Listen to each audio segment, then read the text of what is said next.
Mi nombre es Mariel Simeón Sánchez, ingeniera ambiental e integrante del programa Interacción Ambiental del capítulo de Ingeniería Sanitaria y Ambiental del Consejo Departamental de Lima del Colegio de Ingenieros del Perú, presidido por el ingeniero Marco Antonio Ramírez Chávez.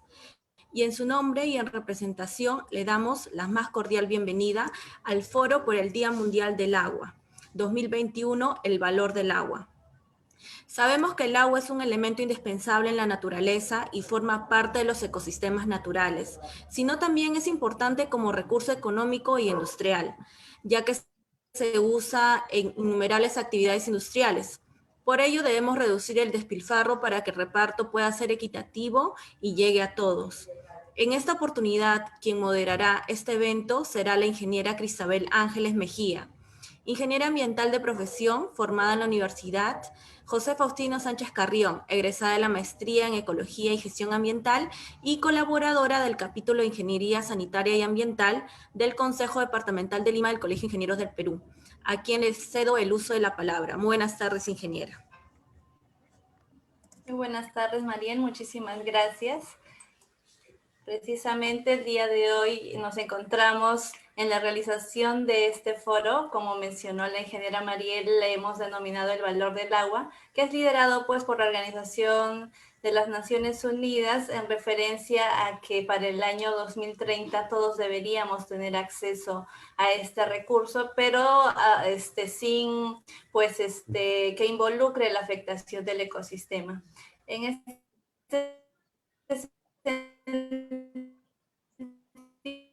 los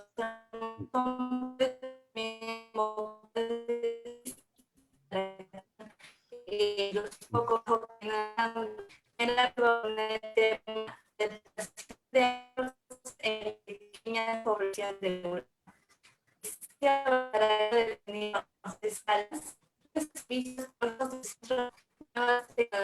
La Fundación Pública Andaluza, doctor en Química por la Universidad de Sevilla, licenciado en Química Industrial, ingeniero técnico industrial.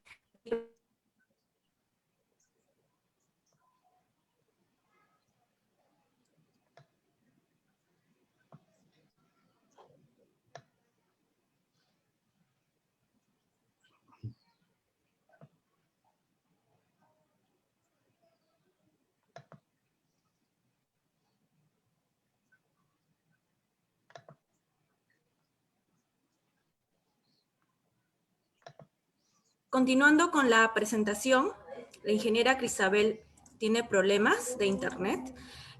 Como primer ponente vamos a presentar al doctor ingeniero Juan José Salas, director de Servicios Tecnológicos del Centro de Nuevas Tecnologías del Agua, Fundación Pública Andaluza, doctor en Química por la Universidad de Sevilla, licenciado en Química Industrial, ingeniero técnico industrial, diplomado en Ingeniería y Gestión Medioambiental y titulado en alta especialización en grasas por el Consejo Superior de Investigaciones Científicas.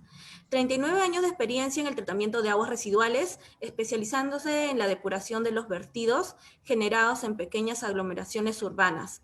También participó como investigador en proyectos nacionales e internacionales relacionados con la reutilización de las aguas, técnicas electroquímicas microbianas, el tratamiento enzimático de las aguas residuales, la aplicación de la nanotecnología en tratamientos terciarios, de lo cual dirige un grupo de investigación denominado New Water Technologies y formó parte del Management Committee del grupo de especialistas de Small Water and Wastewater System, conocido en las redes sociales como el médico del agua.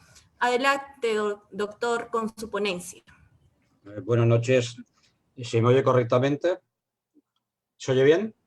Sí, se oye bien. Perfecto. Voy a empezar a compartir pantalla. Ante todo, buenas noches y buenas tardes a los que me estáis oyendo de Allende los Mares. Gracias por la invitación. Siempre es un placer compartir conocimientos con vosotros. El tema del que os voy a hablar es la depuración en pequeñas poblaciones aquí en Europa. Vamos a hacer una revisión tanto desde el punto de vista normativo como desde el punto de vista técnico en lo que atañe a los tratamientos aplicados a pequeñas aglomeraciones urbanas. Como decía la presentadora, prácticamente toda mi vida profesional la he dedicado al tratamiento de las aguas y llevo 31 años, los últimos de mi carrera, trabajando en la Fundación CENTA, enfocado exclusivamente al tratamiento y la depuración del agua generada en pequeñas poblaciones. Este es el centro de investigación en el que trabajo. Ha ido creciendo, actualmente ocupa 41.000 metros cuadrados, tiene más de 40 sistemas diferentes de tratamiento, es decir, prácticamente casi todo lo que se hace o se puede hacer en pequeñas poblaciones está representado, y además representado a una escala suficientemente grande. Es un paso más allá de la investigación a escala universitaria.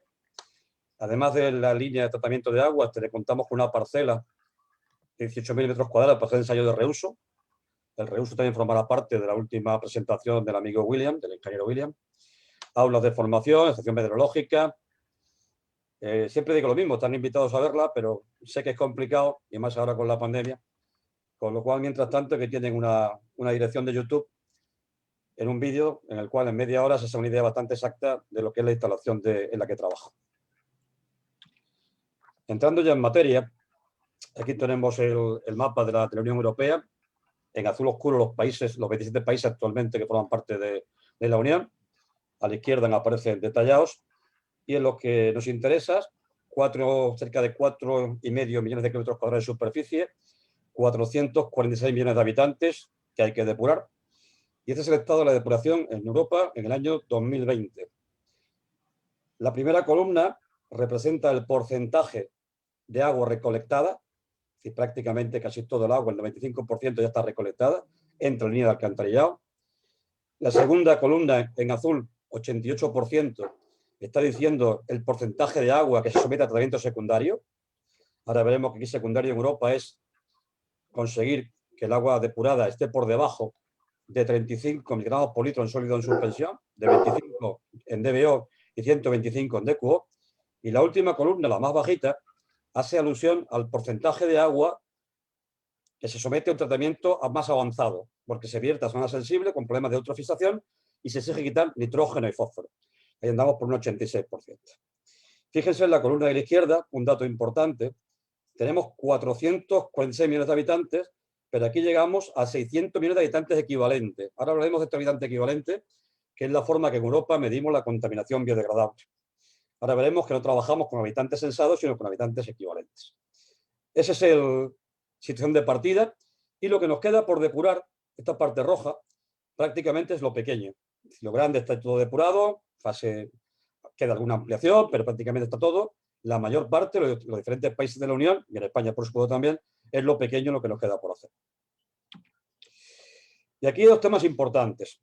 Primero, tenemos una directiva que nos obliga a todos los habitantes de la Unión, que está bien estructurada, bien pensada, porque nos deja bien claro a cada uno, en función del tamaño de la población y de dónde vierta, que sea más o menos sensible, el tipo de tratamiento a aplicar y la fecha en que tiene que aplicarse. Es decir, nuestro cuaderno de trabajo. Ahí tenemos lo que tenemos que hacer para llegar a cumplir esa directiva. Esa directiva, en lo que nos atañe, tiene dos cosas importantes también. La primera es que no hablamos de poblaciones, hablamos de aglomeraciones urbanas. Ahora veremos exactamente qué es lo que es. Y como lo adelantamos en la primera diapositiva, tampoco hablamos de habitantes censados, sino hablamos de habitantes equivalentes. La siguiente diapositiva aclara ambos conceptos.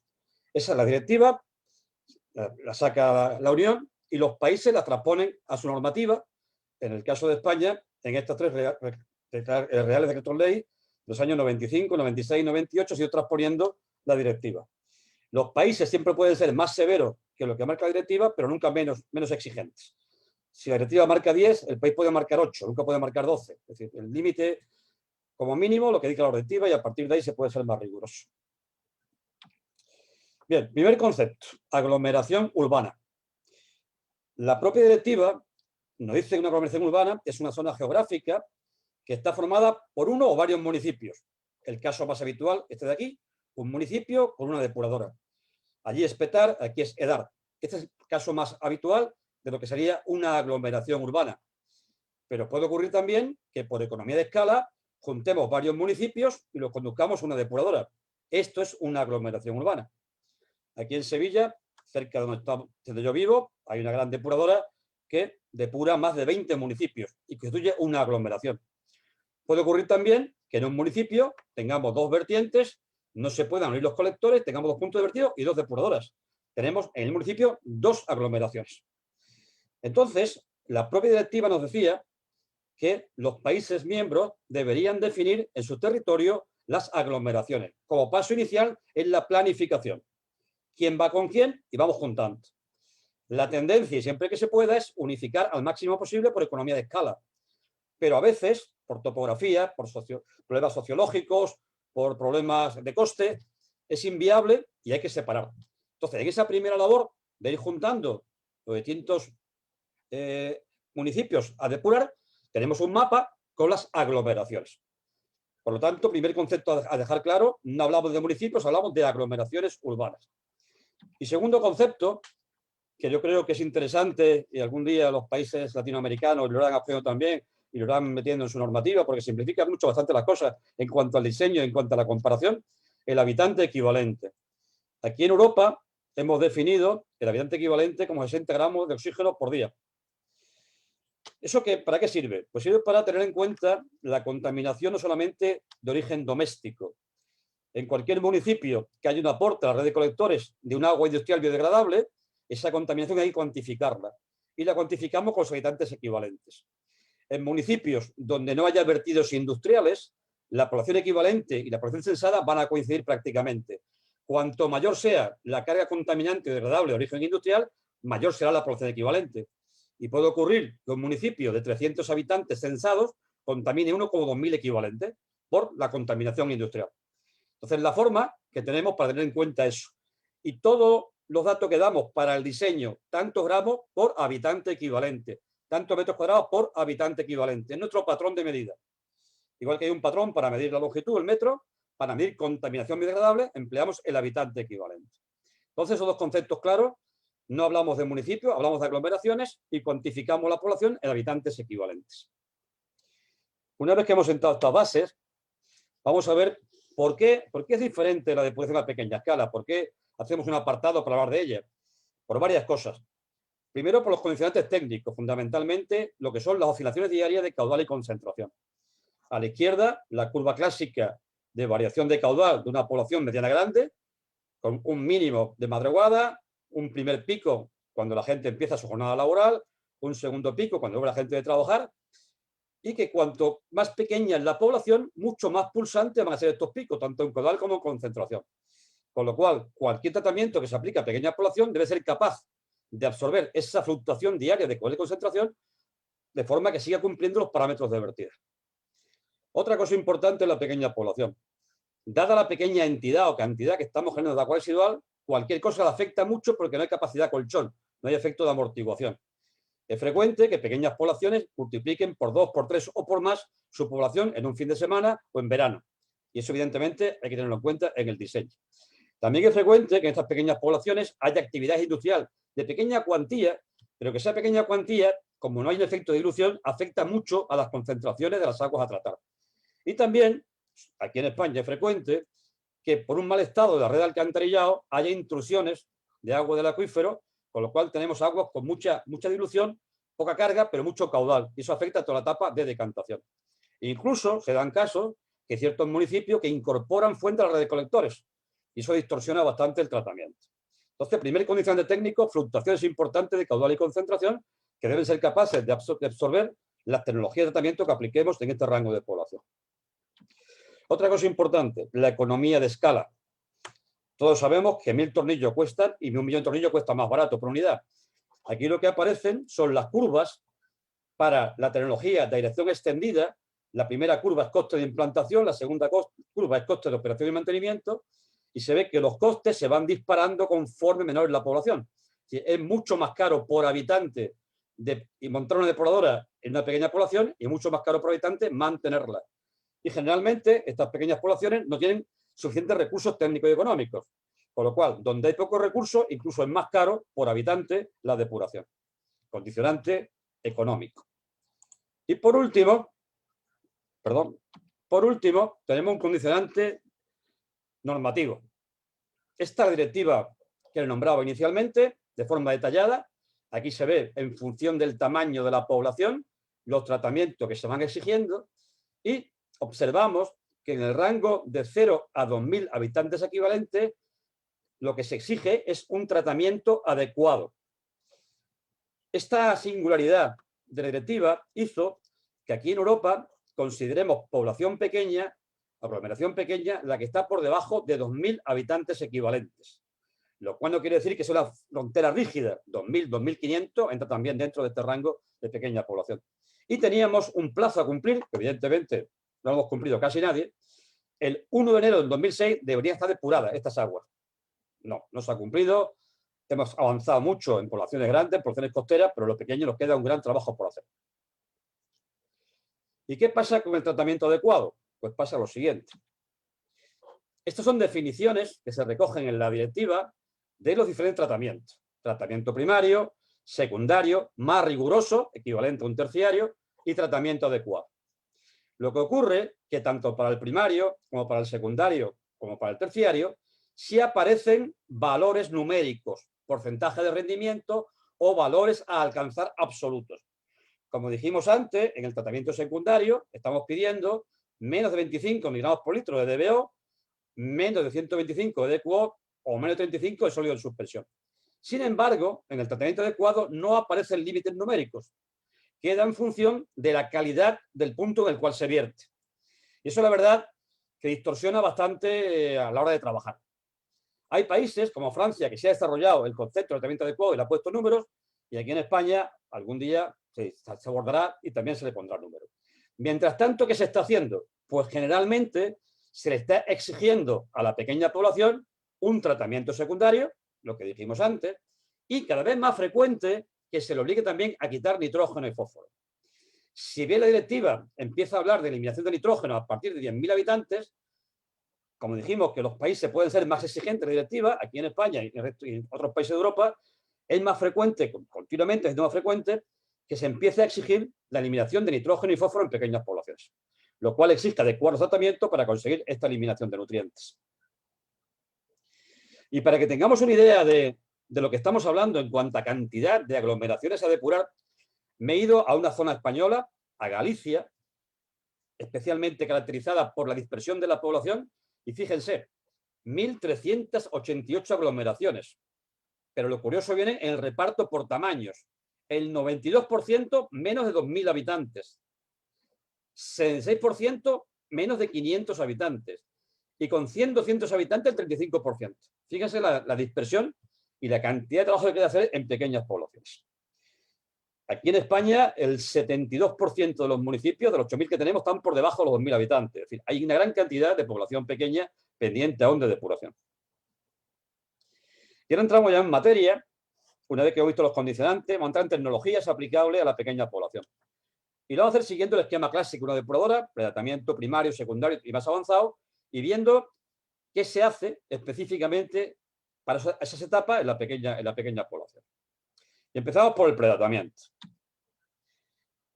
Primera cosa, y creo que estaremos todos de acuerdo, un mal pretratamiento es una mala depuradora. Esta etapa, a la cual no se le suele prestar la atención suficiente, es básica. Si esto no funciona, la depuradora no funciona correctamente. Hasta ahora, siempre le hablo de la zona europea, puesto que la conferencia va de esto, lo frecuente en pequeñas poblaciones era encontrar una reja de desbaste de limpieza manual. La limpieza manual, pues tiene la ventaja, sí, no se va a averiar, no consume energía, pero no es muy eficiente. Si limpia el operario, el operador, y se va, y vuelve al día siguiente, vuelve 2 días después, y ha llovido, se tapó la reja y el agua se va. Está más tiempo sin funcionar que funcionando. Con lo cual, aquí en Europa, la tendencia cada vez más frecuente es automatizar el pretratamiento. Los equipos de pretratamiento tienen muy bajo consumo energético y además no están operando 24 horas, funcionan muy poco espacio de tiempo. Con lo cual, el consumo de tratamiento es muy reducido. Y como mínimo, si se exige que la etapa de desbaste vaya automatizada. Y poco a poco, con el tiempo, y automatizando, desalenado y desengrasado. Pero como mínimo, el desbaste. Porque lo otro, la verdad, los desbastes manuales son bastante ineficientes. También empieza a verse con más frecuencia cada vez equipos compactos de pretratamiento que incluyen desbaste, desalenado y desengrasado en una unidad que ocupa muy poco espacio y que lo colocamos en cabecera del tratamiento. Eso sería en lo referente al pretratamiento. La tendencia es a la automatización de las etapas del pretratamiento. Tratamientos primarios. Si antes dijimos que es básico el funcionamiento de un pretratamiento para que funcione la depuradora, en aquellas instalaciones que cuentan con un primario, si el primario no va, tendremos probablemente problemas de obturación en lo que va detrás. ¿Qué se emplea como primaria aquí en Europa? Pues seguimos usando elementos ya bastante antiguos, está hablando de elementos del siglo XIX. La fosa séptica, siempre recomendamos como mínimo 2 cuerpos, no recomendamos jamás la fosa de un solo cuerpo, siempre 2 cuerpos en la fosa séptica. Más que la fosa séptica se emplean tanques y MOF, tienen la ventaja, como saben ustedes, de que al trabajar con 2 cuerpos, el gas que se está generando no altera a la decantación, el gas va por un lado y la decantación por otro, va separado de decantación y digestión, cosa que no ocurre en la fosa séptica. Y de un tiempo a esta parte, también va llegando la actualización a los tratamientos primarios y se empieza a trabajar con tratamientos hidrolíticos. Tratamientos anaerobios que se quedan en la primera etapa, en la que trabajan las bacterias hidrolíticas. Por ello trabajan con muy corto tiempo de retención hidráulica, de 3 a 8 horas, y nos permiten conseguir rendimiento hasta un 90% en sólidos. Luego veremos algunas tecnologías secundarias basadas en la filtración, en las cuales es fundamental la buena eliminación de sólidos para evitar taponamientos y colmatación del sustrato. Lo que sí prácticamente ya no se ven en los primarios son sedimentadores. ¿Y por qué no se ven en los primeros sedimentadores? Para evitar manejar lodos sin digerir. Tanto aquí como aquí en menor cuantía, el lodo sí tiene un proceso de digestión, aquí no. Por eso evitamos, y lo veremos en un esquema posterior, evitamos sedimentadores. En resumen, los primarios más habituales en Europa, fundamentalmente tanque y MOF, fosa séptica, y de un tiempo hasta Marte empezamos a trabajar con los reactores hidrolíticos. Y pasamos al secundario. ¿Qué estamos haciendo como tratamiento secundario en pequeña población? Y aquí me he ido un poquito más atrás. Como siempre digo, esta es la ecuación bioquímica que rige la depuración biológica aerobia, donde esta fórmula, estos elementos químicos, representan los componentes más principales del agua residual. Vamos a trabajar con bacterias, vamos a trabajar con oxígeno, vamos a oxidar la parte biodegradable del agua residual, vamos a producir nuevas bacterias, que simplemente son los lodos, los famosos lodos depuradores, las bacterias que van creciendo de comerse a los contaminantes, y de aquí de forma gráfica, pues lo tenemos de forma más intuitiva. La carbono, oxígeno, hidrógeno y azúforo, el agua residual, la parte biodegradable, la comida que emplean los comensales, las bacterias, y el oxígeno, para dar agua depurada y lodos. De los 3 componentes, el complicado, el caro de conseguir, el oxígeno. Consumo energético importante, equipo electromecánico a mantener, técnicos cualificados, y eso es lo que encarece fundamentalmente el tratamiento aerobio convencional.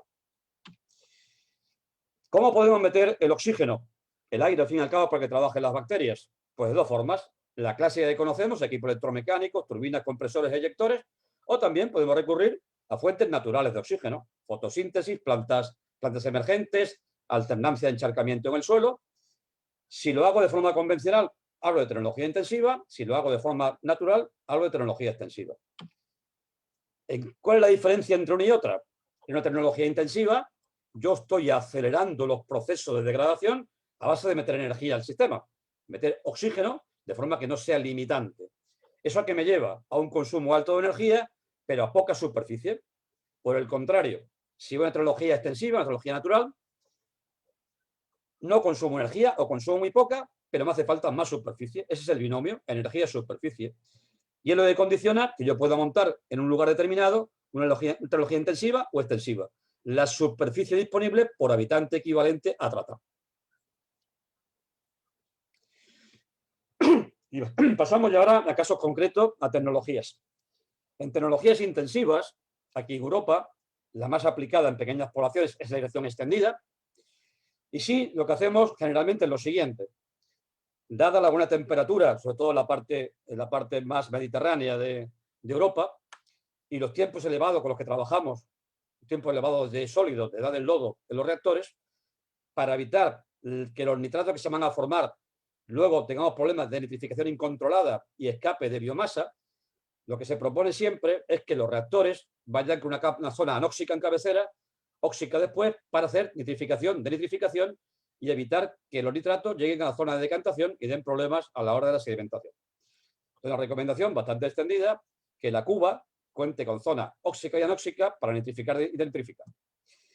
Por debajo de los 2.000 habitantes equivalentes es frecuente encontrar equipos prefabricados, de los cuales, cuando trabajamos por debajo de 500 habitantes equivalentes, es frecuente que la zona de reacción, el reactor y el decantador vayan en la misma pieza, pero que por encima de 500, y al objeto de que el decantador tenga la altura suficiente para que funcione bien la tapa de decantación, van separados. Por debajo de 500, unidad compacta, reactor decantador, por encima de 500, reactor y decantador separados. Y otra cosa importante que tenemos aquí en Europa y que por ahora es aplicable por debajo de los 50 habitantes equivalentes y para cosas muy pequeñas prefabricadas, es el marcado CE. Si cualquier equipo por debajo de 50 habitantes equivalentes tiene que tener un sello de calidad que lo dan organismos notificados después de un seguimiento intensivo del equipo durante 11 meses siguiendo un protocolo europeo. Y al final aparece una ficha que dice los rendimientos que consigue el equipo y el consumo. Eso viene muy bien porque, como en todos los campos empresariales, hay gente que trabaja bien, gente que trabaja mal, y en el mercado hay gente que hace las cosas bien y gente que no. Pues el mercado premia al que lo hace bien y castiga al que lo hace mal para que se ponga las pilas y trabaje bien. Y evitamos problemas y evitamos gastar dinero de forma innecesaria. Ya tenemos la garantía de que el equipo se ha aprobado durante un año y aparece en la ficha los rendimientos que va a dar. Bien. Siguiente tecnología intensiva, los filtros percoladores. Como saben, son reactores con un relleno de un tiempo a esta parte plástico, son reactores de biopelícula, alimentados por la parte de arriba, la biomasa queda de ahí al soporte, la biomasa va creciendo, prácticamente se desprende y se separa la tapa de decantación. Arriba aparece el esquema clásico de una población mediana grande. Hay un predatamiento, por supuesto, un primario necesario para que no se colmate el sistema de reparto y que generalmente es un decantador, un sedimentador primario. Con esta forma de trabajar, ¿qué pasa? Que tenemos lodos sin estabilizar en el decantador primario y en el secundario, y eso es un problema. Con lo cual, en pequeñas poblaciones lo que hacemos es sustituir la decantación primaria por una decantación digestión, generalmente un tanque MOF, de forma que el agua llega al tanque MOF, alimenta al filtro, pasa al decantador y los lodos los retornamos al tanque MOF para que se estabilicen. Eso nos permite olvidarnos del lodo durante un número determinado de meses, lo cual simplifica y abarata la gestión del fango. Y cuando purguemos fango del tanque MOF, lo purgaremos ya estabilizado. El tiempo de permanencia en el tanque para la extracción del lodo viene condicionado fundamentalmente por la temperatura a la que estemos operando. Aquí tenemos un ejemplo de un filtro biológico para 100 habitantes en el norte de España. Aquí aparecen las zonas de ventilación. Como saben, la ventilación en los filtros es natural, una corriente natural de aire por diferencia de temperatura dentro y fuera del filtro. Corre el aire sin necesidad de ningún tipo de soplante. Y aquí estamos viendo el sistema de reparto. Los sistemas pequeños no tienen brazos giratorios, sino simplemente es un sistema. El agua llega a ambos lados y aquí hay un basculante que oscila a la derecha y a la izquierda y va repartiendo a ambos lados de forma secuencial. De forma muy simple y sin ningún equipo electromecánico que consuma energía, estamos haciendo un reparto sobre la superficie del relleno. Otra tecnología que cada vez se emplea más, con más frecuencia aquí en Europa, son los contactores biológicos reactivos, los biodiscos. Fíjese que el esquema inicial es similar al del lecho bacteriano, un decantador primario, el contactor y un decantador secundario, y también hacemos lo mismo para evitar manejar fangos frescos aquí y acá, tanque MOF y los lodos del secundario al tanque MOF para la estabilización. Esas son las tecnologías, digamos, más habituales en el rango intensivo en Europa para pequeñas poblaciones. Aireación extendida, filtros percoladores y contactores. En lo referente a, pero aquí hay un ejemplo también, para que tengan una idea de tamaños, es un contactor, está trabajando y está depurando, a ver si veo la población servida, 300 habitantes. Como ven, el reactor, los discos van dentro, van protegidos de las inclemencias climáticas, con lo cual es una tecnología que se adapta muy bien a zonas frías, una tecnología que requiere muy poca superficie para su implantación, una tecnología también con muy bajo consumo energético, muchísimo menos consumo energético que una aireación extendida, y estamos acabando en un decantador lamelar también para economizar superficie. ¿Tendencias en lo intensivo en Europa? Pues estamos viendo que de todas las tecnologías disponibles a escala grande ya hay equipos compactos, MBR, SBR, de membranas, contactores, ya existen equipos compactos. Y lo que también se observa es que se ha avanzado mucho en mejorar la aireación. Antes se despilfarraba mucha energía, se trabaja con soplantes de membrana, prácticamente las que se emplean en piscifactoría, con lo cual se ha conseguido un enorme ahorro energético, y también se tiende a automatizar. Y otra cosa importante, aquí en Europa es caro la mano de obra, con lo cual se intenta minimizar la visita a la depuradora, para lo cual se suple esa visita con telecontrol. De forma que solamente se va cuando realmente es necesario ir a dar una vuelta por la instalación, porque previamente el telecontrol te ha detectado algún problema. Pasamos a las tecnologías extensivas. A nivel europeo, la tecnología extensiva más aplicada y con más propagación continua son los humedales artificiales. En el rango de depuración a pequeña escala no se suelen ver los superficiales y sí los subsuperficiales.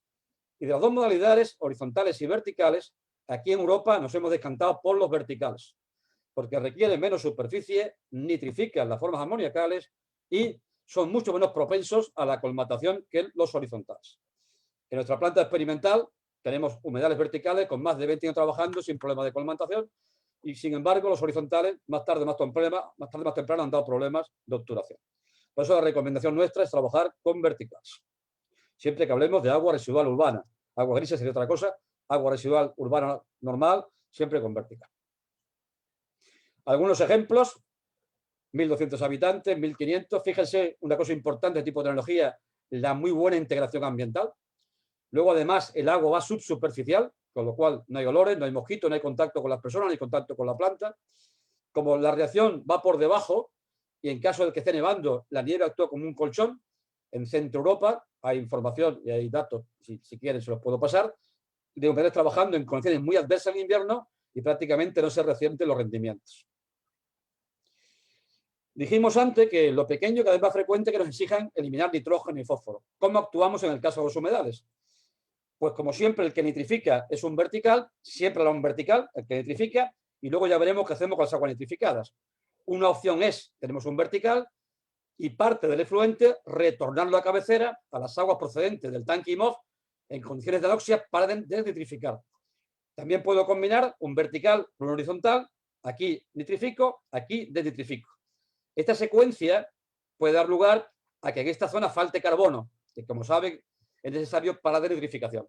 ¿Qué hacemos? Derivamos una pequeña corriente de entrada para compensar y evitar la carencia de nitrógeno.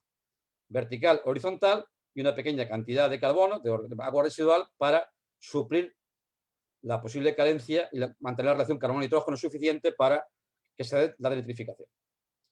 También podemos invertir el orden y actuar como actuamos en los sistemas intensivos, colocar el anóxico en cabecera, horizontal primero, vertical, y así una recirculación de las aguas nitrificadas de cola a la cabecera. Esta forma de trabajar, como aquí lo que llega es agua residual, me evita tener que alimentar la segunda etapa con carbono, puesto que no va a faltar carbono.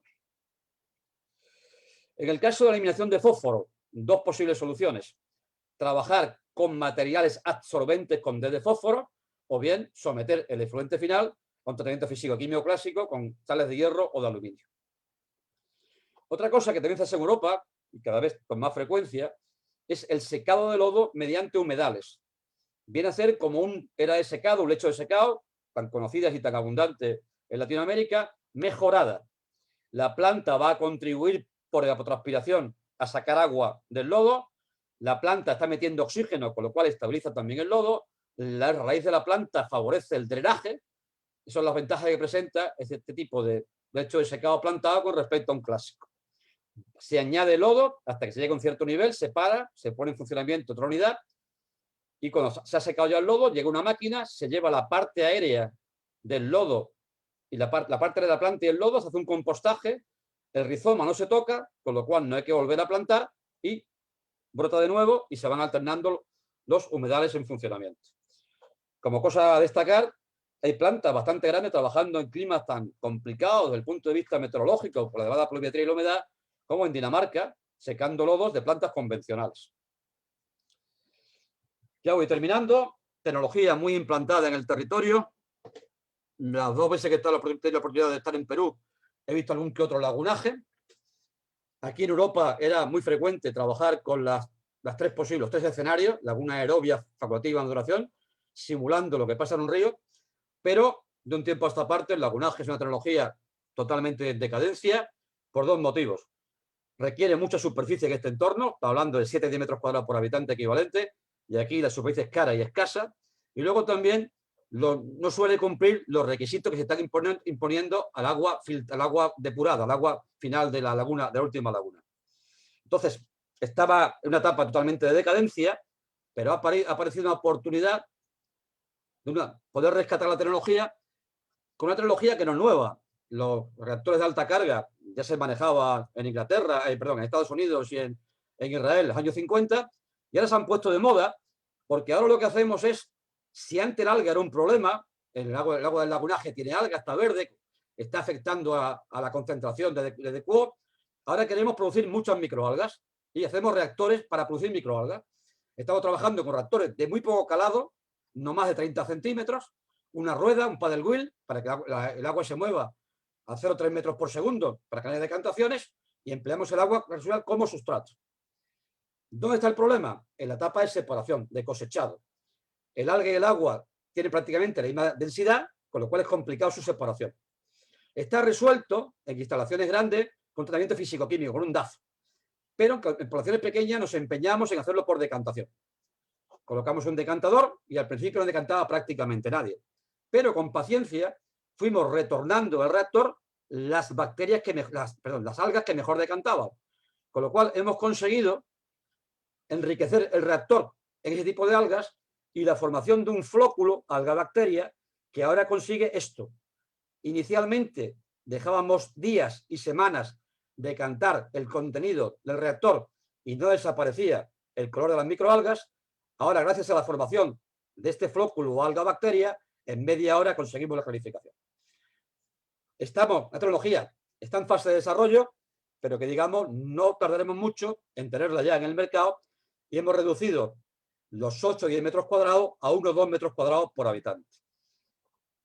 Aquí lo comparo con la tecnología que es muy frecuente en tecnología intensiva, aireación extendida, los carruseles, para que veamos la similitud en los reactores y en los decantadores.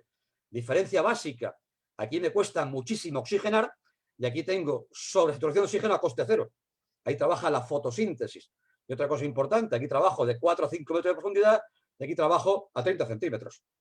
Pero por lo demás, un dron haría una foto y prácticamente serían dos instalaciones perfectamente superponibles. Bien, ya voy a terminar. ¿Y hacia dónde va aquí en Europa la investigación en tecnologías extensivas? Pues van a intentar solventar sus principales hándicaps, sus principales problemas. Problema número 1, lo extensivo: requisito de superficie. Hemos dicho que no siempre encontramos superficie y si la encontramos nos reúne las mejores calidades. Entonces, un objetivo es reducir superficie de la tecnología extensiva. Y otro importante es el siguiente: la tecnología extensiva no tiene botones, no tiene capacidad de adaptarse a modificaciones del agua de entrada en caudal y concentración. Entonces ha aparecido ahora una línea de trabajo que se basa en la hibridación de tecnologías. Yo soy un convencido de que problemas sociales se solventan con mestizaje entre razas y problemas técnicos se solventan con mestizajes o hibridación entre tecnologías. Ya hay tecnologías de tipo operativas. Una de ellas, la que voy a presentarles, en los humedales los voy a airear. Voy a hacer un mixto, un híbrido entre humedal y aireación. Tengo humedales aireados, hay una parrilla por debajo,